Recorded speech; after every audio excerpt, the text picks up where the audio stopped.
కూటమి ప్రభుత్వం అవలంబించిన మెడికల్ కళాశాల ప్రైవేటీకరణకు వ్యతిరేకంగా నిర్వహించిన కోటి సంతకాల సేకరణలో భాగంగా తిరుపతి పద్మావతిపురంలోని వైఎస్ఆర్సీపీ పార్టీ కార్యాలయం నుండి జిల్లాలోని వైఎస్ఆర్సీపీ పార్టీ శ్రేణులు భారీ ర్యాలీ నిర్వహించారు।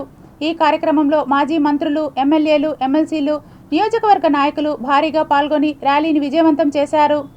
ఈ మెడికల్ కాలేజీలను ప్రైవేటీకరణ చేయాలనే దురుద్దేశం చంద్రబాబుకు ఏ విధంగా ఉందో దాని మీద ఉద్యమించే మన రాష్ట్ర ప్రజల్ని కూడా చరిత్ర ఇంకొక చరిత్ర అని చెప్పి నేను తెలియజేస్తున్నాను। ఎన్నెల్లుడు ఈ విధంగా లక్షలాది మంది ఈ ఉద్యమంలో పాల్గొంటూ ఉన్నారు రాష్ట్ర వ్యాప్తంగా।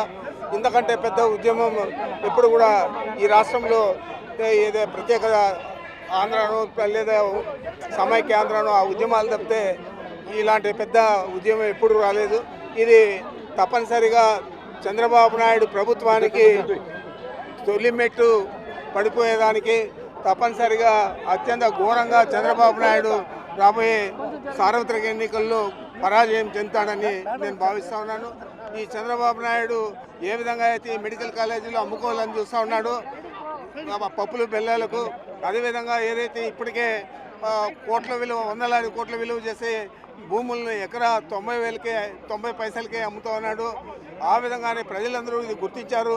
అందుచేత ఈ ఉద్యమంలో ఈ మెడికల్ కాలేజీలు ప్రైవేటీకరణ చేయకూడదనే ఉద్యమంలో లక్షలాది మంది ఈ రాష్ట్రంలో పాల్గొంటూ ఉన్నారంటే అతిశయోక్తి కాదు। చంద్రబాబు గారు తీసుకున్నటువంటి ప్రజా వ్యతిరేక విధానం పట్ల ఈరోజు రాష్ట్ర వ్యాప్తంగా ప్రైవేటు మెడికల్ కళాశాలలకు వ్యతిరేకంగా 1,30,00,000 మంది చేసినటువంటి రాష్ట్ర ప్రజల సంతకాలతో పెద్ద ఎత్తున ఉద్యమ రూపంలో ప్రదర్శన ద్వారా, ఊరేగింపు ద్వారా చంద్రబాబు ప్రభుత్వ గుండెల్లో బాకు గుచ్చే విధంగా ఈ రోజున జగన్మోహన్ రెడ్డి గారిని అభిమానించేటువంటి పేదల పక్షాన నిలిచినటువంటి ప్రతి ఒక్క హృదయము పదం కలుపుతూ ఈరోజు తాడేపల్లికి ఉమ్మడి చిత్తూరు జిల్లాకు సంబంధించినటువంటి మొత్తం దాదాపు 7 లక్షలకు పైగా సంతకాలన్నీ కూడా ఈ రోజున తాడేపల్లికి చేరుతున్నాయి।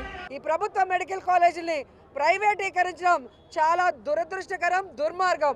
ఎందుకంటే చంద్రబాబు నాయుడు ఇప్పటికి 4 సార్లు ముఖ్యమంత్రి అయ్యాడు, కానీ ఒక్క మెడికల్ కాలేజ్ అయినా కట్టాడా? రాష్ట్రంలో కట్టలేదు, కనీసం కుప్పల్లో కూడా కట్టలేకపోయాడు। అందుకే ఈరోజు పులివెందల్లో మెడికల్ కాలేజ్ పూర్తయినా దాన్ని ఓపెన్ చేయకుండా దానికి వచ్చిన 150 సీట్లను కూడా వెనక్కి పంపించాడు। అంటే జగనన్న అంటే ఈయనకి ఎంత అసూయ! జగనన్నకి మంచి పేరు వస్తుందన్న బాధతో, జగనన్న పేరు చిరస్థాయిగా నిలిచిపోతుందన్న ఒక కక్ష సాధింపుతోనే ఈరోజు ఇవన్నీ ఆపారు అనటంలో అతిశయోక్తి లేదు।